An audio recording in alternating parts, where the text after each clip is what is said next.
দর্শক, প্রতিনিয়ত বাড়ছে হামে আক্রান্ত ও মৃত্যু। একদিনে প্রাণ গেছে আরও 5 শিশুর। হাসপাতালগুলোতে কমছে না শিশুদের ভর্তির চাপ।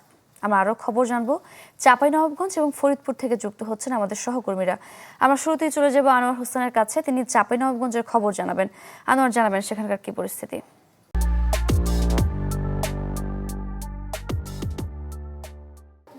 সারিকা, চাঁপাইনবাবগঞ্জে গত 2 মাস ধরে চলা হামের ভয়াবহ প্রাদুর্ভাব এখন অনেকটাই নিয়ন্ত্রণে এসেছে বলা যায়, বা স্বাস্থ্য বিভাগ এমনটাই আমাদেরকে জানিয়েছেন।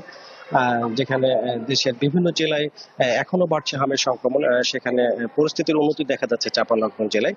তো যেখানে মার্চ এবং এপ্রিল মাস জুড়ে চাঁপাইনবাবগঞ্জ জেলার হাসপাতালের আইসোলেশন কর্নারগুলোতে ছিল রোগীদের উপচে পড়া ভিড়, যেখানে প্রতিদিন নতুন নতুন রোগীতে চাপ বাড়ছিল চিকিৎসকদের ওপর। ছিল ব্যাপক শয্যা সংকট এবং চিকিৎসা সংকট। এখন সেই চাপ অনেকটা এবং সংকট কমে এসেছে। তো চিকিৎসকরা বলছেন যে চলতি মাসের শুরু থেকে নতুন রোগী কমতে শুরু করে, আর চলতি সপ্তাহে এসে পরিস্থিতির আরো ইতিবাচক পরিবর্তন দেখা যাচ্ছে। সবশেষ গত 24 ঘন্টায় নতুন করে ভর্তি হয়েছেন 6 জন রোগী। একই সময় সুস্থ হয়ে হাসপাতাল ছেড়েছেন 4 জন।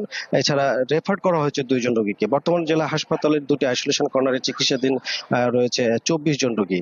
আর জেলায় মোট আক্রান্তের সংখ্যা দাঁড়িয়েছে 1381 জনে। এছাড়া এখন পর্যন্ত চলতি মাসে কোনো রোগী মৃত্যুর খবর পাওয়া যায়নি। তো স্বাস্থ্য বিভাগ বলছে যে পরিস্থিতি নিয়ন্ত্রণে আনতে সবচেয়ে বড় ভূমিকা রেখেছে বিশেষ টিকাদান কর্মসূচি। জেলার লক্ষ্যমাত্রা ছিল 2,01,897 জন শিশুকে টিকার আওতায় আনা। সেখানে ইতিমধ্যে শতভাগ লক্ষ্যমাত্রা পূরণ দাবি করছেন সংশ্লিষ্টরা। এছাড়া মাঠ পর্যায়ে জনসচেতনতা বৃদ্ধি, দ্রুত রোগ শনাক্তকরণ এবং সময়মত চিকিৎসা সেবার কারণেও সংক্রমণ কমেছে বলে মনে করছেন চিকিৎসকরা। তো আক্রান্ত শিশুদের অনেকে এখন দ্রুত সুস্থ বাড়ি ফিরছে বলে জানিয়েছেন স্বাস্থ্য বিভাগ এবং রোগীর স্বজনরাও। তবে পরিস্থিতির উন্নতি হলেও এখনই পুরোপুরি নিশ্চিত হওয়ার সুযোগ নেই বলে সতর্ক করছেন স্বাস্থ্য কর্মকর্তারা।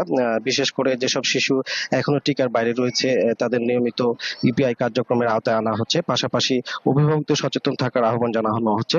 তো সব মিলিয়ে দীর্ঘ সময়ের উদ্বেগ আর চাপের পর এখন কিছুটা স্বস্তি ফিরতে শুরু করেছে চাঁপাইনবাবগঞ্জ জেলা হাসপাতালেও।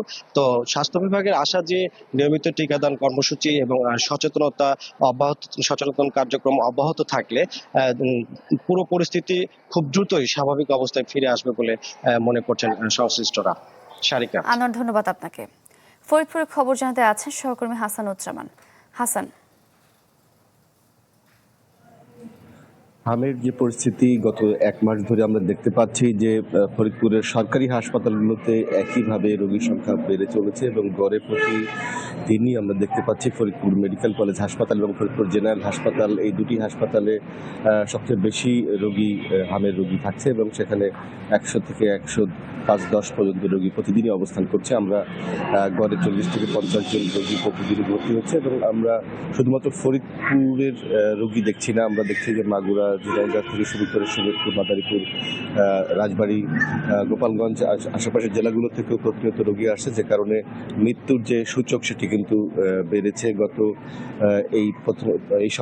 এই সপ্তাহেই আমরা দেখেছি 3 জন শিশু মারা গেছে এবং মোট 11 জন শিশু কিন্তু এই পর্যন্ত মারা গেছে। এবং আমরা দেখছি যে হাসপাতাল কর্তৃপক্ষ কিন্তু তাদের বেডে স্থান সংকলন হচ্ছে না, আলাদা করে কর্নার করে দেওয়ার পরও দেখতে পাচ্ছি যে রোগীরা কিন্তু তারা বেশিরভাগই বেডের থেকে নিচে, অর্থাৎ ফ্লোরে বা সিঁড়ির নিচে তারা চিকিৎসা নিচ্ছে এবং দূর দূরান্ত থেকে আসার রোগীরা কিন্তু এই কারণে ভোগান্তির শিকার হচ্ছে। হাসপাতাল কর্তৃপক্ষ আমাদেরকে জানিয়েছে যে তাদের সর্বোচ্চ প্রস্তুতি রয়েছে, সব ধরনের টিকা বা সেবা দেওয়ার যে উপকরণ সেগুলো তাদের থাকলেও স্থান সংকুলনের সংকটের কারণে রোগীদের এই ভোগান্তি হচ্ছে। আমরা খোঁজ নিয়ে জানতে পেরেছি যে এই জেলায় যে মৃত্যু তার থেকে অন্যান্য জেলার মৃত্যুর সংখ্যা বেশি এবং সিভিল সার্জন আমাদেরকে যেটি নিশ্চিত করেছে যে এখনো পর্যন্ত বড় ধরনের কোনো আশঙ্কা বা মহামারীর কোনো বিষয় তারা দেখছে না। তবে তারা পরামর্শ দিচ্ছেন যে যখনই হামের এই উপসর্গ দেখা যায়,